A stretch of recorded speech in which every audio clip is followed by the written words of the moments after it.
इस वक्त हम दिल्ली में मौजूद हैं, दिल्ली के विजय चौक में, और हमारे साथ एक दिन बाकी बच गया है परिणाम आने में। एग्जिट पोल आ चुके हैं, यानी अनुमान सामने है, अब नतीजों का इंतजार है, लेकिन पूरा देश चर्चा कर रहा है कि आखिरकार 4 तारीख को क्या होने वाला है।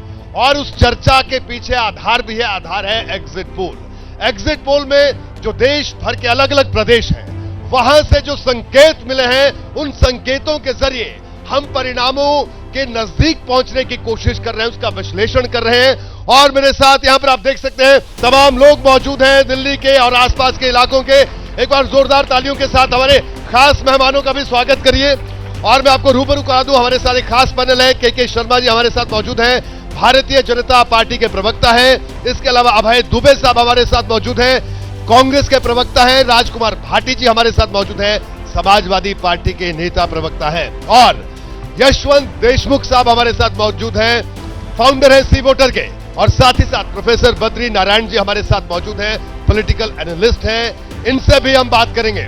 तो आइए चर्चा की शुरुआत, यानी देखिए उत्तर प्रदेश, बिहार, बंगाल, ये 3 ऐसे राज्य हैं जिन राज्यों पर सबकी नजरें टिकी हुई थी।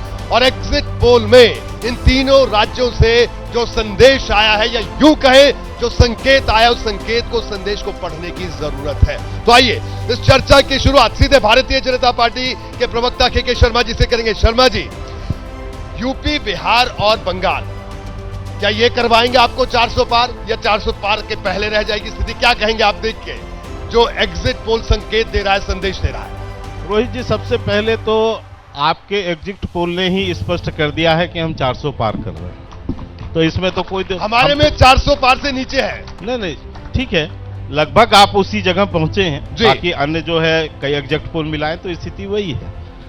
और ये तो एग्जिट पोल है, एग्जिट पोल आया है, अभी 4 तारीख को परिणाम आएंगे। आप देख लीजिएगा, हम अपने जो हमारा जो नारा था, हम उस नारे से आगे जाएंगे जी। अब रही बात आपने 3 राज्यों की, मैं 3 राज्य नहीं, देश के सभी 36 राज्यों की बात करें, हम सारे राज्यों में अपनी बढ़त बना रहे हैं जी। और इस चुनाव में यदि मैं आपने जो पोल किया है, मैं उसी का उदाहरण दूं जी, तो इस 2024 के चुनाव के माननीय प्रधानमंत्री नरेंद्र मोदी जी के नेतृत्व में जो चुनाव हुआ है, उसकी कई उपलब्धियां हैं। उसमें एक महत्वपूर्ण उपलब्धि यह होगी कि ऐसा कोई राज्य नहीं होगा, यदि मैं एक-एक सीट की राज्य वाला छोड़ दूं जी, तो जो 27-28 जो बड़े राज्य हैं, ऐसा कोई राज्य नहीं होगा जहां भारतीय जनता पार्टी का सांसद न हो। यह सबसे बड़ी उपलब्धि होने वाली। ठीक है। और मैं यहाँ यशवंत जी भी हैं, कई लोग हैं, उसे बता देंगे। आपने भी जितने पोल निकाले हैं उसमें आप देखिए, हम केरला से लेके, तमिलनाडु से लेके, और वैसे भी 2019 के भी चुनाव में मैं दक्षिण उत्तर में भेद नहीं करता, ये तो कांग्रेस का विभाजनकारी नीति है, लेकिन हम 2019 में भी साउथ के सबसे बड़े पार्टी थे, सबसे ज्यादा सांसद हमारे पास थे जी। और इस बार उससे हम और ज्यादा जाने वाले हैं, लेकिन एक भी राज्य ऐसा नहीं होगा जहां कि हमारा सांसद नहीं होगा। और अभी कांग्रेस को ढूंढना पड़ेगा। पिछली बार 17 राज्यों में 0 सीट थी, खाता भी नहीं खुला था। इस बार आपका एग्जिट पोल बता रहा है कि 21 राज्य ऐसे होने जा रहे हैं जहां इनका खाता नहीं खुलने वाला। ठीक है, के शर्मा जी, उसमें आंध्रा है, उसमें मध्य प्रदेश है, उसमें छत्तीसगढ़ है, ऐसे अभी 3-4 राज्य में और बता सकता हूं। ठीक है, के शर्मा जी, अब अभय जी अपना एक नया आंकड़ा ढूंढ के लाएंगे, मुझे अभय दुबे साहब के पास आऊंगा, कांग्रेस के पास। अभय दुबे साहब, के शर्मा जी के दावे आपने सुने, एक राज्य का जिक्र भी इन्होंने किया। उत्तर प्रदेश, बिहार और बंगाल, जो एग्जिट पोल जो संदेश और संकेत दे रहे हैं, अनुमान है ये, तो उसके लिहाज से जो आपकी रणनीति थी, या इंडिया का जो एक बड़ा अम्ब्रेला आपने बनाया था, तो वो तो इन राज्यों में उस तरह से रिएक्ट करता हुआ नहीं दिख रहा है। देखिए, हर मुंगेरी लाल को हसीन सपने देखने का वो मौका है, तो देखने चाहिए। ये चार दिन की चांदनी है, 1 से 4 तक फिर अंधेरा जो नजर आएगा वो सबके सामने। मैं देश के लोगों से बताना चाहता हूं, आखिर क्यों राहुल गांधी, कांग्रेस पार्टी और प्रतिपक्षी दलों ने बोला कि ये मीडिया का और मोदी सरकार का प्रायोजित एग्जिट पोल है। इसका एक बुनियादी सिद्धांत है, एक मनोवैज्ञानिक दबाव सरकार बनाना चाहती है प्रशासन पर, चुनाव आयोग पर।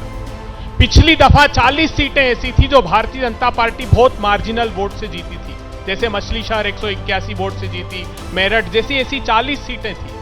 अब होता क्या है, मैं एक छोटा सा 10 सेकंड सिर्फ आपका समय, जी बोलिए बोलिए। उदाहरण देता हूं मैं। अभी सबसे पहले एबीपी न्यूज ने बताया कि हम इलेक्शन कमीशन गए कि पोस्टल बैलेट की गिनती पहले होनी चाहिए। ये रूल्स में थे, पीपल्स रिप्रेजेंटेशन एक्ट 1951 के रूल्स में प्रोविजन था, लेकिन इस बार चुनाव आयोग ने एक एडमिनिस्ट्रेटिव ऑर्डर जारी किया और कहा कि नहीं, पोस्टल बैलेट की गिनती पहले नहीं की जाएगी। इस बार बहुत अधिक बदलाव है। उदाहरण देता हूं, तमिलनाडु में लगभग 6 करोड़ वोटर है, अगर 70% वोट गिरते हैं तो 4 करोड़ वोट गिरे, 16.5 लाख वहां पोस्टल बैलेट्स के वोट्स हैं, जिसमें 85 ईयर्स के ऊपर, फिजिकली डिसेबल्ड और सर्विस वाले, अर्थात 4% वोट। अगर 4% वोटों का हेरफेर होता है तो ये जो 40 सीटों का मैं मूल्यांकन कर रहा था उसमें हेरफेर होगा। हमने कहा कि हर राउंड के बाद सर्टिफिकेट साइन करके दें। क्यों नहीं देंगे साहब? भारतीय जनता पार्टी एकमात्र राजनीतिक दल है जिसको इस बात से आपत्ति नहीं है कि 10 दिन बाद चुनाव आयोग 6% वोट बढ़ा देता है। सारे राजनीतिक दल पूछते हैं कि ये कैसे किया, वो बताने को तैयार नहीं, लेकिन ये चिंतित नहीं और हमसे लड़ते हैं कि नहीं नहीं, चुनाव आयोग ठीक कर रहा है। मुख्य चुनाव आयोग को नियुक्त करने के लिए Modi ji chief justice of India को उसमें से हटा देते तो ये मैनिपुलेट करना चाहते हैं। ठीक है, वो हम होने नहीं देंगे। अब मैं आपको और उत्तर प्रदेश मार्ग प्रशस्त करेगा सत्ता का। मैं आज आश्वस्ति देता हूं, हम दोनों भाई, मैं तो 2 महीने उत्तर प्रदेश था, भारतीय जनता पार्टी आधी उत्तर प्रदेश। ठीक है, अब दुबे साहब आगे बढ़ेंगे, बड़े संक्षेप में बोलिए, फिर भाटी साहब क्या बोलिए बोलिए के शर्मा जी, लेकिन संक्षेप में डिबेट को आगे बढ़ाना है। देखिए रोहित जी, ये तो शास्त्रगत भी है और व्यवहारिक जीवन का भी अनुभव है। चोर को ही चोरी करने के तरीके आते हैं।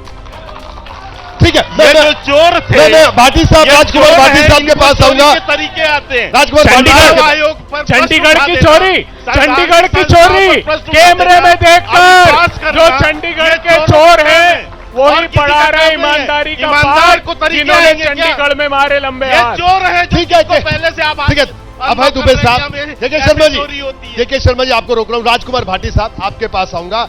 15 से 17 सीटें मिलने का अनुमान एग्जिट पोल में आपके इस गठबंधन को है। तो अगर 19 को देखें, हम 19 को 15 सीटें थी, तो उससे तो आपको फायदा होता हुआ दिख रहा है इस पूरे एग्जिट पोल के मुताबिक।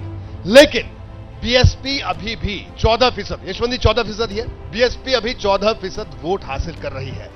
तो क्या आपको नहीं लगता कि जयंत चौधरी छिटक कर चले गए, ओम प्रकाश राजभर को बीजेपी ले गई, तो अगर बहन जी को साथ रखते इस बार तो तस्वीर और बेहतर होती? जो अभय दुबे साहब जिस बात का जिक्र कर रहे हैं कि हम बड़ा अच्छा प्रदर्शन करेंगे, तो और उसमें मजबूती आ जाती। पहले तो मैं ये बता दूं कि जो एजेंसियां एग्जिट पोल करती हैं, जिन पर आप विश्वास कर रहे हो, उनमें से ही एक प्रतिष्ठित एजेंसी ने एक सर्वे किया है पूरे देश में कि कितने लोगों को चुनाव आयोग पर विश्वास है, चुनाव आयोग को निष्पक्ष मानते हैं जी। तो वो रिजल्ट बहुत ही खराब आया। केवल 21% लोगों को इस देश में चुनाव आयोग पर विश्वास बचा है, जो कि एक साल पहले 50% लोगों को विश्वास था। तो एक तो ये मेरा नहीं है, ये उसी एजेंसी का जिस पर आप ताली बजा रहे हो और जिस पर वो खुश हो रहे हैं जी। एक सर्वे को तो मानोगे, दूसरे को नहीं मानोगे। तो जो अभय दुबे जी ने प्रश्न उठाए वो बहुत महत्वपूर्ण है, चुनाव आयोग को इनका जवाब देना चाहिए। दूसरी बात, आपने कहा कि हमें उत्तर प्रदेश में इतनी सीटें दे रहे हैं। एक एग्जिट पोल हमें 5 सीट दे रहा है, दूसरा एग्जिट पोल हमें 11 सीट दे रहा है, तीसरा एग्जिट पोल हमें 16 सीट दे रहा है, चौथा एग्जिट पोल हमें 26 सीट दे रहा है। और अभी मैं आ रहा हूं एक चैनल से, कैंथ चैनल का नाम ले दो, चैनल ने आपको 26 सीट दिया। नहीं, मैं बता देता हूं क्योंकि आपका अपना अनुमान क्या है? आपका अपना अनुमान नहीं, एक दिन रह गया, बता दीजिए। मैं उसी पे आ रहा था, लेकिन इन्हें तो बीच में बोलने की आदत है। शर्मा जी बोलिए, डिस्टर्ब करते हैं हर चीज को। क्वेश्चन बनता है, ये मैंने भी डिबेट को डिस्टर्ब करेंगे, चुनाव को डिस्टर्ब करेंगे, काउंटिंग को डिस्टर्ब करेंगे, चुनाव आयोग को डिस्टर्ब करेंगे, कोर्ट को डिस्टर्ब करेंगे, सबको डिस्टर्ब करेंगे। नाम ले, इनमें धैर्य ही नहीं है सुनने का। हमने इनकी बात शांतिपूर्वक, आइए बात पर आइए भाटी साहब। हमने इनकी बात पे कतई इन्होंने कुछ भी बोला, हम कतई नहीं बोले, लेकिन ये नहीं सुनेंगे। अब एक आप सत्य 5वां है क्या आदत और यदि बोल रहे और ये क्या तरीका?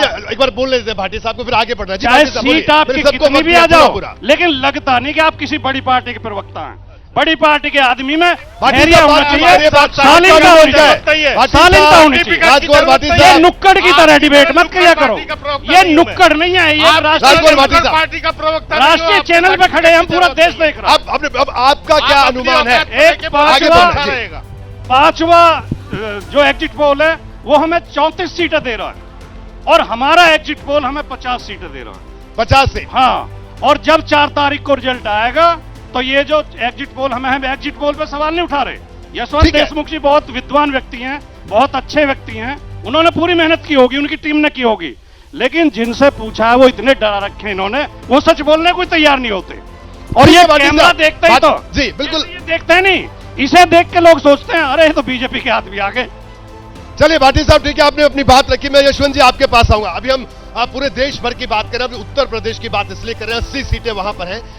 ये जो इंडिया की अगर बात करें, इंडिया गठबंधन का, मायावती का उस गठबंधन में नहीं आना, इसके अलावा समाजवादी पार्टी के जो टिकट थे इस बार सिर्फ यादव अगर टिकट की बात की जाए तो परिवार के अलावा बाहर नहीं दिया गया। तो ये कहा गया कि जो पीडीए बात अखिलेश यादव कह रहे थे, उस पीडीए को प्रतिनिधित्व दिया।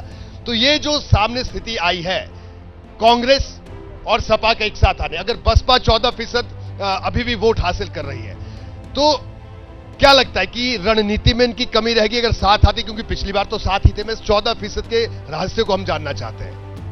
आप भाटी जी की रणनीति में कमी थी बोल रहे हैं? भाटी नहीं, जी। मेरे ख्याल से इनकी रणनीति में कोई कमी नहीं, जी। क्योंकि इन्होंने, मैं तारीफ करूंगा, इनकी पार्टी ने टिकट बहुत अच्छे दिए। पहली बार नॉन यादव, नॉन मुस्लिम के बियॉन्ड जाकर के नॉन जाटव दलित और नॉन यादव ओबीसी को बड़ी तादाद में टिकट दिए। मैं इस बात की तारीफ करूंगा। देखिए, इनकी समस्या और भाजपा के प्रवक्ता का ड्रीम सिनेरियो, दोनों चीजें एक ही हैं, जी और वो है नरेंद्र मोदी की लोकप्रियता। जी, ये इनकी समस्या है, इनकी लायबिलिटी है, उनके लिए वो एसेट है। ठीक है, अब उत्तर प्रदेश के ही केस में बोलें, अब ये बात कहने मुझे कोई गुरेज नहीं है इस बात को, जितने बेकार टिकट दिए जा सकते थे, संभव हो सकते थे, उतने ज्यादा भारतीय जनता पार्टी ने दिए। जितने, अगर आप भाजपा के समर्थकों का आज पोल करें, मैं अब मुझे मालूम नहीं कितने भी हैं, इनमें से आप पूछिए जिन्होंने 2019 में वोट भाजपा को दिया था, क्या वो नरेंद्र मोदी से नाराज हैं? तो एक भी हाथ उठा के नहीं बोलेगा कि नरेंद्र मोदी से हम नाराज हैं। अगर आप बोलेंगे कि आपकी नाराजगी भाजपा के साथ में क्या है, तो पूरे देश में एक नाराजगी सब तरफ से उनके समर्थक बोलते हैं कि ये जो नेता इंपोर्ट किए गए हैं जी, ये जो टिकट उल्टे सीधे लोगों को दिया गया है, ये जो काम न करने वाले नक्कारा मेंबर ऑफ पार्लियामेंट्स के टिकट नहीं काटे गए हैं, इसका उनको दुख है। यानी और आपका कहना है कि जो प्रदर्शन हो रहा है उत्तर प्रदेश में, उसमें प्रधानमंत्री का चेहरा, उस चेहरे की वजह से, और डबल इंजन की सरकार, यही दो फैक्टर है। उत्तर प्रदेश में प्रधानमंत्री मोदी का चेहरा, या भारत में, पूरे भारत में जी, प्रधानमंत्री का चेहरा, नरेंद्र मोदी का चेहरा भाजपा के एजेंडा में से 1 सेकंड के हटा लीजिए तो आपको इन सारी चीजों का इलेक्टोरल परिणाम, दूध का दूध और पानी का पानी दिखाई देने लगेगा। जी बिल्कुल। इसमें केवल और केवल प्रधानमंत्री नरेंद्र मोदी अपनी लोकप्रियता के भरोसे जितने खराब काम करने वाले एमपी, जितने खराब काम करने वाली राज्य सरकार, जितने खराब काम करने वाले सीएम, सबकी अलोकप्रियता को खींच करके वो अकेला बंदा भारतीय जनता पार्टी के लिए मैंडेट डिलीवर। बिल्कुल। प्रोफेसर बद्री नारायण साहब क्या कहेंगे? उत्तर प्रदेश की बात कर रहे हैं। देखिए, भारतीय जनता पार्टी ने और समाजवादी पार्टी या इंडिया गठबंधन की अगर हम तुलना करें, क्योंकि अब एक दिन बाकी बच गया और हमारे पास संकेत सामने है। बीजेपी ने क्या किया कि सामाजिक समीकरण दुरुस्त किए, चाहे ओम प्रकाश राजभर को लेकर आए, पश्चिम में जयंत चौधरी को लेकर आए, अनुप्रिया पटेल पहले से उनके पास थे, कुर्मी नेता, संजय निषाद पहले थे। और क्या आपको लगता है कि यह कमी रह गई इन समीकरणों को दुरुस्त करने में? क्योंकि जो संकेत मिल रहे हैं उन पर मैं बात कर रहा हूं। देखिए रोहित जी, दो बात। एक तो उत्तर प्रदेश में सही कह रहे थे यशवंत जी कि ये पूरा चुनाव इमेज सेंट्रिक चुनाव था, न केवल उत्तर प्रदेश में, पूरा देश में जी। और इमेज में मोदी का इमेज आइदर फॉर मोदी और अगेंस्ट मोदी। और तीसरी बात यह है कि मोदी ने जितने भी एंटी इनकम्बेंसी थे एमपीज के टिकट के खिलाफ, सबको अपने में नीलकंठ की तरह ले लिया और उसको विजय में बदल दिया। बहुत सारी सीटें हार रही थी, जिसको फंसा हुआ सीट कहते हैं, वो मोदी के रैली के बाद जीतने लगे वो लोग। और दूसरी बात जो हुई कि ये जो विभिन्न जातीय राजनीति है, जातीय राजनीति का उन्होंने एक पिरामिडिकल स्ट्रक्चर खड़ा किया जी। जिसमें सभी जातियों के बड़े नेता जो आइकॉन्स थे उनको उन्होंने अपने में जोड़ा, छोटी छोटी जातियों के भी आइकॉन्स को। और इन्होंने क्या किया, समाजवादी पार्टी और हमारा जो इंडिया अलायंस है उसकी सबसे बड़ी गलती है कि बीएसपी को वो टैकल नहीं कर पाई। बिना बीएसपी के ऐसे ही आप आधे हो गए। और ये बात हम लोग शुरू से कह रहे थे कि बिना बीएसपी के कोई भी फॉर्मेडेबल अलायंस उत्तर प्रदेश में किसी भी उसके खिलाफ नहीं बन सकती है। और इतनी विकट परिस्थिति में भी 14% वोट 14% वोट ले रहे हैं। आपका जो दिखा रहा है। एग्जिट पोल बता रहा है बहुत ही इंपॉर्टेंट है, यानी पिछले से राइज है और मुझे लगता है और राइज होगा। दूसरी बात जो है, पीडीए का जो नारा दिया, ये ठीक है कि उन्होंने टिकट डिस्ट्रीब्यूशन में पीडीए का ध्यान रखा। सो अब डाइवर्सिफाई किया आपने सोशल अलायंस को, सामाजिक गठबंधन को जी। लेकिन उसके लिए समय बहुत कम बचा उसके पास। उसको पॉपुलर लेवल पर, यानी कोई भी गठबंधन बनाने से नहीं होता है, उसको आप जनता में पॉपुलराइज कैसे करते हैं, उसी केमिस्ट्री कैसे बनाते हैं, ये लोग इसमें बुरी तरह से फेल किए हैं। और ये परिणाम अगर एग्जिट पोल सही होती है तो ये वो बहुत बड़ी असफलता है। बिल्कुल प्रोफेसर साहब, मैं आपको रोकूंगा। मैं तमाम जो हमारे यहाँ पे जनता भी मौजूद है आपके पास भी आऊंगा, लेकिन छोटी छोटी प्रतिक्रिया नेताओं की ले लेती है। बड़ी देर से चुप है नेताजी हमारे, इनको सुनना जरूरी है। जी अब जी आप बताइए, फिर आपके पास समय तुम्हें सब आपके पास संक्षेप में सर। मेरा केवल मुझे पब्लिक के पास भी मेरा जाना है। इतना सा अनुरोध है कि दो विपक्ष के आपने रखे, सत्ता पक्ष से एक व्यक्ति रखा है, तो मुझे थोड़ा समय दीजिए। देखिए, मुझे खुशी हुई भाटी साहब, इनके नेता अखिलेश यादव जी अभी 80 में 69 सीट जीतने का दावा कर रहे थे। आपने आंकड़ा पूछा, भाटी साहब एक दिन में 50 सीट पे आ गए।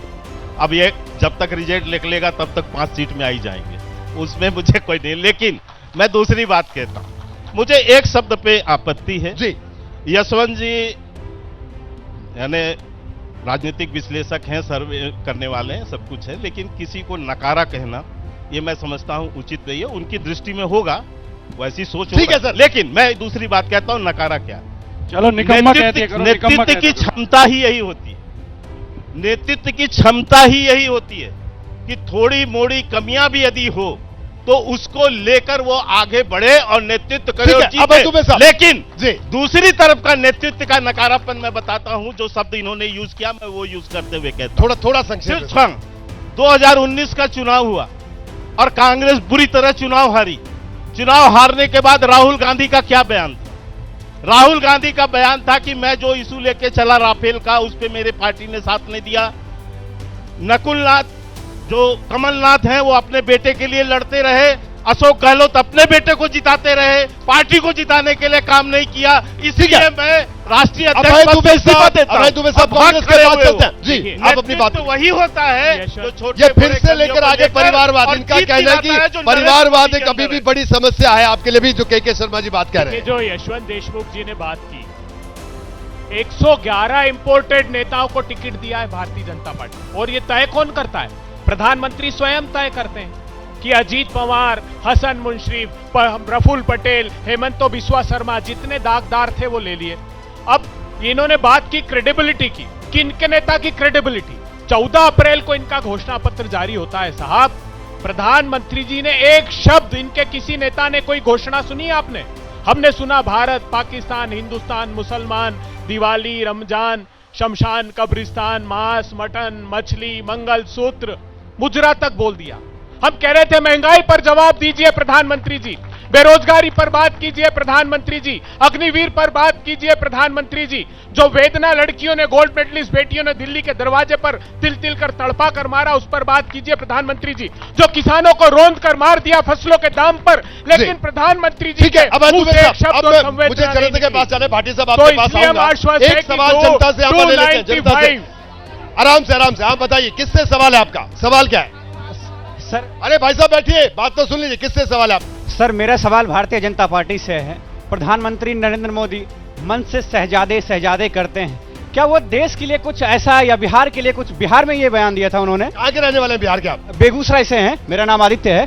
क्या बिहार के लिए उन्होंने कुछ ऐसा किया कि उनका लोग नाम ले? क्या एक यूनिवर्सिटी भी खोला? क्या एक अस्पताल? ठीक है, के शर्मा जी जवाब दीजिए। आपने शाहजादे शब्द पर आपको दिक्कत? मुझे आश्चर्य है कि ये गांधी खानदान है क्या? रद्दीमाल ये लिया ना विरासत, इन्होंने। ये विरासत रद्दीमाल विरासत देकर के ले पुत्र लिया। नहीं है तो और क्या है? सोनिया गांधी ने इनके जाके शाहजादे रायबरेली में देख क्या लीजिए। बोला? एक मिनट, प्रेम बीच में कुमार रुकवा धूमल दें। जी मुझे के जवाब अनुराग देने दीजिए। ठाकुर सर मुझे अगला सवाल लेना, अगला सवाल भाई, लेना। सोनिया गांधी ने जाके कहा ना कि मैं इन्होंने। अपना उत्तराधिकारी अरे वो अपने बेटे शहीद को जादे, सौंप रही हूं। शहीद जादे। ये विरासत है क्या? शहादत दी है उस सर, परिवार अगला ने। सवाल, अगला सवाल। विरासत बताइए की किससे सवाल शहादत है? दी उस गांधी परिवार खड़े होके बोलिए, बताइए किससे सवाल? इटली से लेके My आई थी question Sonia is to the Gandhi. Congress Raebareli leader. को। कांग्रेस से सवाल है जी, प्लीज सुनिए सवाल। सर आपने कहा कि सॉरी सर चुनाव में खड़े होना मुश्किल होता है या डिबेट में आराम से खड़े हुई आप? सर मेरा क्वेश्चन ये है, आपने बोला कि बीजेपी सपने देख रही है अब की बार जीतने के, तो राहुल गांधी जी ने पिछले जो 2 चुनाव हुए हैं तब भी सपने देखे थे, अब भी सपने देख रहे हैं, तो आप अपने सपनों में जी रहे हो। खटाखट खटाखट खटाखट खटाखट खटाखट सपने देखे ठीक है, ठीक है। आपका सवाल किससे? 1 लाख पहली नौकरी पक्की। एक और सवाल, एक गरीब सवाल। महिलाओं को 1 लाख, दुआ साहब। मनरेगा को 400 रुपए। जी एक और सवाल। सर मेरा प्रश्न कांग्रेस के प्रवक्ता से है कि आपको प्रधानमंत्री नरेंद्र मोदी का मुजरा शब्द अगर इतना बुरा लग गया तो आप मुजरा बंद करवाने की भी बात क्यों नहीं करते हैं? इनका कहने की शब्दों की जो गरिमा थी उससे बंद करने पर बात होनी चाहिए। बिल्कुल, हमने बैठिए, प्रधानमंत्री बैठिए। जी से आग्रह किया कि ऐसे शब्दों को कम से कम उनको शोभा नहीं देता। सुनिए सुनिए, अभी आ रहे हैं आपके पास, सुनिए। प्रधानमंत्री जी को शोभा नहीं देता, हमने इतने ही आग्रह, हमारे भी प्रधानमंत्री हैं। ठीक है, एक और सवाल बताइए किससे सवाल है, जल्दी। सवाल है हमको बीजेपी प्रवक्ता। हाँ पूछिए पूछिए। सर एक चीज बताइए, जो हमारा देश जो है 60% युवाओं का देश है, इस देश में प्रधानमंत्री जैसे प्रभावशील पद कभी भी चुनाव के दरमियान में 2 महीना में शिक्षा स्वास्थ्य पर कभी चर्चा नहीं किए। यह भारत विश्व गुरु कैसे बनेगा? विश्व गुरु कैसे बनेगा सर, पूछ रहे हैं। नहीं, शायद मेरे बैठिए, आ रहा हूं एक साथ दे दूं। जी आप जवाब दीजिए। नहीं, शायद मेरे जो मित्र हैं उन्होंने पूरी तरह से ना भाषण सुना ना हमारा घोषणा पत्र पढ़ा। हमने शिक्षा स्वास्थ्य रोजगार सारे विषयों पर माननीय विषय प्रधानमंत्री पर जी ने बात बयान सर, आप भी बताइए दिए। किससे सवाल? लोग आकर्षित भी हुए और सबसे ज्यादा युवा उससे एक सवाल है, भारतीय सभी जनता इसमें आते हैं, पार्टी ये को ही लोग वोट विपक्षी कर है। रहे हैं। मैं ये कहना क्योंकि चाहता हूँ, उनको मोदी जी सर पर ही जय शर्मा जी, एक और सवाल। मैं ये कहना चाहता हूं, जब तक मोदी सरकार ने अपने प्रचार की सीमा आखिरी तक पहुंचा दी तब तक इनकी सरकार का नेता कोई नहीं बन पाया था, जिसके कारण ये डिले है। आज ये मीडिया पर दोष देते हैं। मतलब ये कह रहे हैं कि सब चेहरा बताने में आपने देर कर दी आपसे। अरे जवाब सुन लीजिए, आपके पास भी आते हैं, बताइए। देखो, काम को देखो चेहरे को ना देखो, चेहरों ने लाखों को लूटा, काम सच्चा और चेहरा झूठा। जी जी आप आराम से किससे सवाल है? साल से बाहर मेरा खड़े सभी काम से क्या सवाल किए? है जो यहाँ खड़े, एक बीजेपी को छोड़कर। ऐसा बताइए। जब स्वाति मालीवाल जी हमारे मुख्यमंत्री जी के बंगले पे सुरक्षित नहीं है, जो महिलाओं की सुरक्षा के लिए लड़ी, और आज प्रज्वल। तो वो महिला। जी सर मेरे एक सवाल है, आपने जो आप लोगों ने बोला हर मुद्दे पे एक चीज बनता है कि राम जी लाए हैं, आप बोलते हैं, कांग्रेस पार्टी बोलती है कि मंदिर के नाम पे वोट मांग रहे हैं, ठीक है? आप लोग भी ऐसा कोई काम करिए जिससे वोट मांग।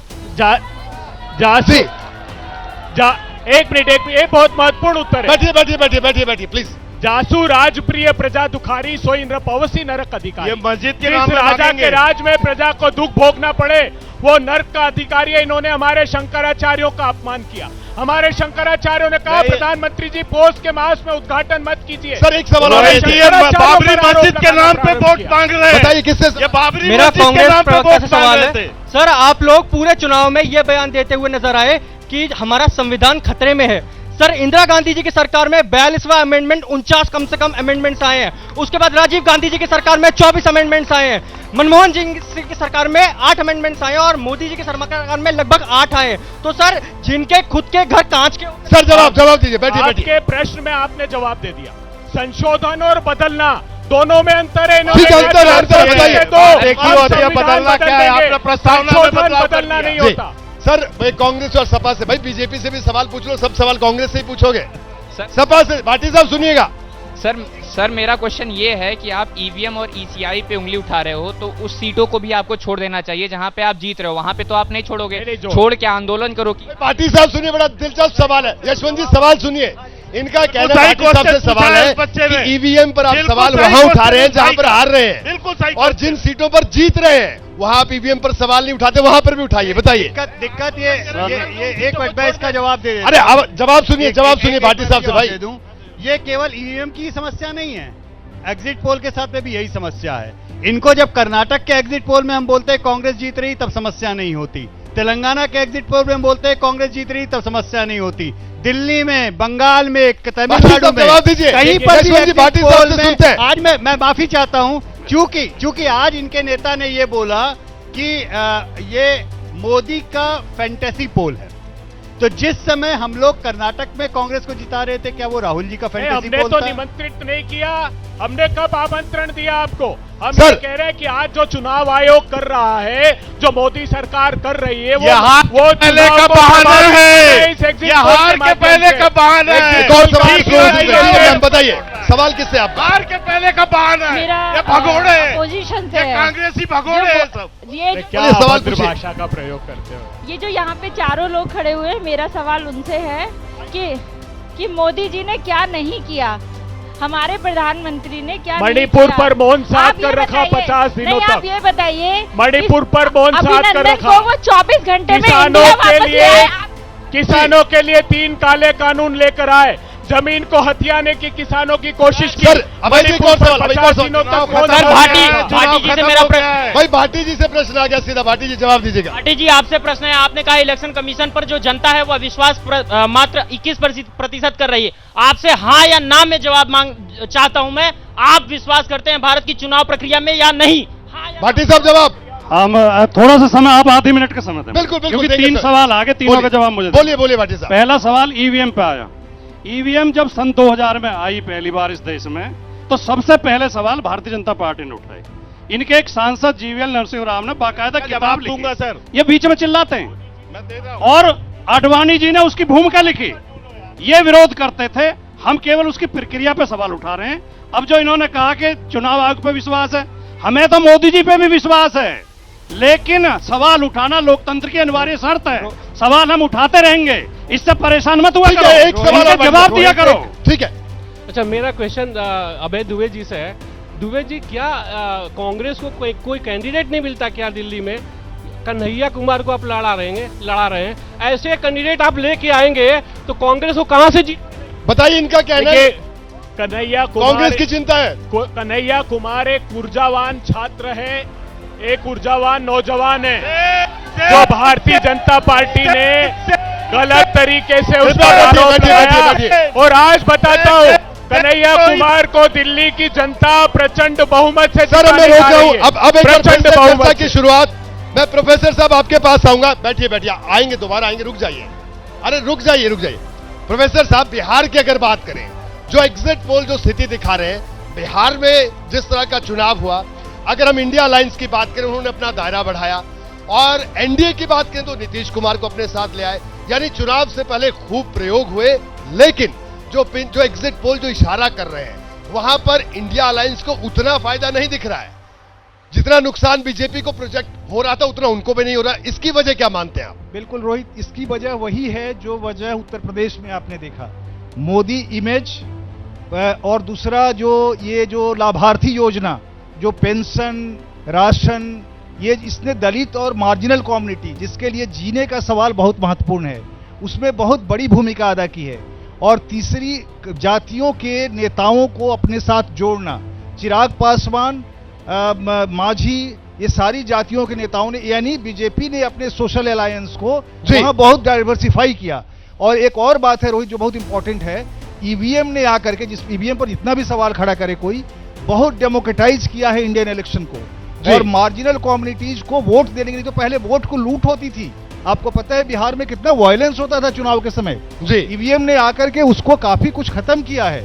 तो ईवीएम के ये जो पॉजिटिव एस्पेक्ट है, उसने भी बिहार में दलितों को एम्पावर किया है वोट के लिए, और वो सब रिफ्लेक्ट कर रहे हैं बीजेपी की तरफ। जी यशवंत जी, एक सवाल बड़ा है बिहार को लेकर, जो एग्जिट पोल जो दावा कर रहे हैं कि 52% के करीब एनडीए का वोट परसेंटेज, जो पिछली बार 53% था, लेकिन उस स्ट्राइक रेट में सिर्फ एक सीट हारे थे। और इस बार जो ये स्थितियां बन रही हैं, और अगर हम बात करें जीत और हार के बीच की जो मार्जिनल सीटें हैं, वो कितनी है और किस तरह की स्थिति बन रही है? देखिए, बिहार में मार्जिनल सीटें बहुत ज्यादा अब नहीं है, क्योंकि पहली बात ये समझिए कि बिहार में अंक गणित ज्यादा काम करता है, केमिस्ट्री कम काम करती है। जी 10 साल में हमने देख लिया, पेंडुलम कुमार जिस तरफ जाते हैं उस तरफ मामला हो जाता है। तो सवाल यह है कि इधर से उधर, उधर से इधर 4 बार परिक्रमा करने के कारण नीतीश जी की व्यक्तिगत रेटिंग बिहार में ध्वस्त हो चुकी है बहुत। लेकिन बावजूद इसके वहां का कास्ट अरिथमेटिक ऐसा है, जिस तरफ वो जाते हैं, इसीलिए इतनी ज्यादा बदमिजाजी, इतनी ज्यादा मनमुटाव होने के बावजूद भी बीजेपी के नेतृत्व ने उनके आने की राह खुली रखी और उनके आते ही बिहार का माहौल दूसरी तरफ पलट गया। लेकिन इसका मतलब ये नहीं है कि आने वाले जब भी विधानसभा चुनाव होंगे रास्ता उतना ही बीजेपी के लिए आसान होगा। तेजस्वी यादव बिहार के उभरते हुए नेता हैं। जिस तरह से नरेंद्र मोदी बिहार में सबसे ज्यादा पॉपुलर एकतरफा राष्ट्रीय नेता हैं, उसी तरह तेजस्वी यादव राज्य की राजनीति में इस समय हमारे नंबरों में सबसे ज्यादा पॉपुलर लोकल लीडर हैं। तो विधानसभा चुनाव की रंगत अलग होगी और लोकसभा चुनाव की रंगत अलग है। भाटी साहब, अब आपके पास आऊंगा। भाटी साहब, सवाल ये कि ठीक है, आप बिल्कुल आपने जो अभी बात कही कि लोकतंत्र है, सवाल उठने चाहिए, उठाने भी चाहिए, लेकिन एक बड़ा सवाल से एग्जिट पोल को लेकर पहले कल खबर आई कि इंडिया गठबंधन ने बाइकआउट कर दिया। हालांकि बाद में फिर आए भी सब लोग, आप आज भी खड़े हैं, बिल्कुल एक अच्छी बात है, लेकिन ये इतना अविश्वास क्यों भाटी साहब? मैं आपको बात बताऊं, आपके नेता मुलायम सिंह यादव 2012 में जब उत्तर प्रदेश का चुनाव था, मैंने वो चुनाव कवर किया। मैं नेताजी के शब्द आपको बता रहा हूं, उनका कहना था कि ठीक है, पत्रकार तो जो दिखाएंगे, अगर हमारे लिए अच्छा दिखाते हैं, अच्छा है, बुरा दिखाते हैं, वो भी अच्छा है, आपका काम ये है, तो करने दीजिए ना सबको अपना काम, आप अपना काम करिए। लेकिन अब ये स्थिति आ गई है कि अगर बीजेपी से कोई लड़ने में कहीं दिक्कत हो तो मीडिया को हम कोसना शुरू कर दें या किसी थर्ड फैक्टर को कोसना। ये मेरा सवाल कोई मैं अपने लिए नहीं पूछ रहा हूं, इन टोटलिटी पूछ रहा हूं आपसे। मैं आपकी बात से कुछ हद तक सहमत हूं जी। देश का माहौल थोड़ा ज्यादा असहिष्णु हो गया है जी, और उसके लिए जिम्मेदार ये जो कोने पे खड़े हैं ये हैं। ये जब कटाक्ष करते हैं विपक्ष के नेताओं पे, विपक्ष के नेताओं का चरित्रहनन करते हैं, उन पर झूठे आरोप लगाते हैं, तो तब दूसरी तरफ से भी प्रतिक्रिया होती है, क्योंकि क्रिया की प्रतिक्रिया होती है। अब जो एक सवाल बद्री नारायण जी ने 2 बार उठाया कि उत्तर प्रदेश में इन्होंने, बीजेपी ने तो बढ़िया तालमेल बनाया, इन्होंने नहीं बनाया। बीजेपी ने पार्टियों को तालमेल बनाया, हमने समाजों का तालमेल बनाया। इस बात पर शायद आपने गौर नहीं की। इस बार जो अखिलेश यादव जी ने टिकट बांटे हैं, जिनका जिक्र यशवंत जी ने भी किया जी, वो इतने शानदार उत्तर प्रदेश, जो पीडीए का नारा था, पीडीए का समीकरण इतना बढ़िया अखिलेश जी ने बनाया है। उत्तर प्रदेश में 16 सीटें आरक्षित है एससी के लिए, हमने 18 सीट पे एससी लड़ाए हैं। 2 जनरल सीटों पे मेरठ और अयोध्या हमने एससी लड़ाए हैं। हमने 11 महिलाओं को टिकट दिए हैं। 25 साल की लड़की है प्रिया सरोज, बहुत बाहर पढ़ के आई है, पढ़ी लिखी लड़की है, उसे टिकट दिया, एसटी समाज से आती है। ठीक है, इस तरह का कॉम्बिनेशन अखिलेश जी ने बनाया है और समाजों का बहुत हद तक वोट।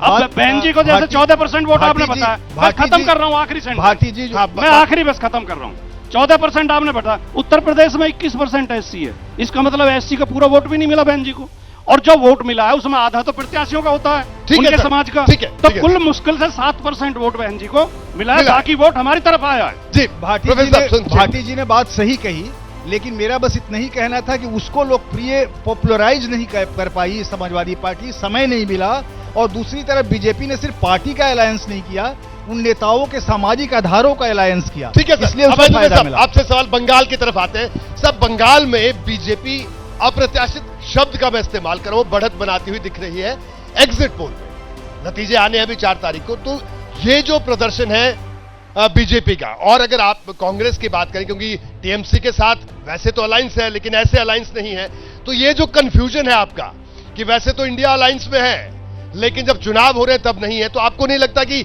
ये जो कंफ्यूजन था, ये कंफ्यूजन भारी पड़ा अगर हम इस अनुमान को आधार बनाए चर्चा का? नहीं, देखिए, कुछ स्ट्रेटेजिक अलायंस भी होते हैं। पहले मैं बता दूं, अगर आप पूरे चुनाव को पढ़ने की एक लाइन में कोशिश करेंगे जी, तो भारतीय जनता पार्टी का स्टेक जिन प्रांतों में नहीं है वहां पर पोलिंग का परसेंटेज हाई हुआ है।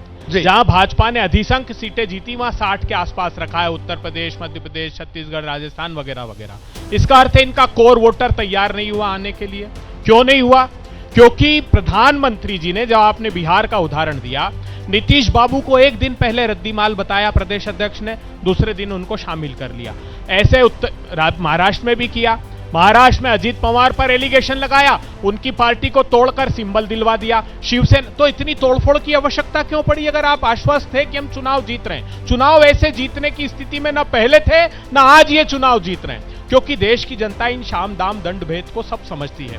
और पारदर्शी तरीके से, अगर मैं आज फिर कहता हूं, हम इसलिए ये बात कह रहे हैं एग्जिट पोल की बार बार, क्योंकि ये मनोवैज्ञानिक दबाव बनाना चाहते हैं प्रशासन पर और चुनाव आयोग पर, इसलिए ये चाहते हैं कि एग्जिट पोल को जस्टिफाई। जी शर्मा जी, सवाल मेरा सवाल सुन, इनका जवाब तो आप देंगे। मेरा सवाल ये था, जो इन्होंने भी बात की, मैं उसी को आगे बढ़ाता हूं। लेकिन भले इनका कहना ये तो है कि तोड़फोड़ की आप लोगों ने, बड़े सारे नेता, ऐसा लगता है कि आप लोगों ने तो खूब सारे पटके छपवा के रखे हैं। डर लगता है आप लोगों से मिलने में कि एक 10 सेकंड एक बात सिर्फ 10 सेकंड करना।